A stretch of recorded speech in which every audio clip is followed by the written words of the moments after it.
Alam mo bang dati yung bolt-on kapag sinabing bolt-on, salpakan lang yung pyesa. Hindi lang nakafocus sa palit cams yan. Ngayon kasi, kapag sinabing bolt-on, palit cams o kaya kasama na yung cam gear.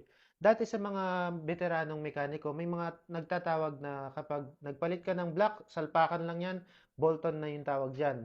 Nagpalit ka ng block, kasama yung carburetor, Bolton pa rin yung tawag nila dyan. Nagpalit ka ng black, kasama yung cams, kasama yung carb, Bolton pa rin tawag dyan. Kapag pinaport and polish mo na yung head, dun na hindi na nila tinatawag na Bolton. Kaya nga sinabi nilang bolt-on, ilalagay mo lang. Ganun yung ibig sabihin nila dati. At least may idea ka lang kung sakaling hindi mahilig sa social media yung kausap mo na mekaniko or hindi siya updated sa mga ganyang tawag, at least alam mo na kung ano yung sasabihin mo sa kanya. Pag-usapan naman natin sa susunod yung tawag sa super stock dati.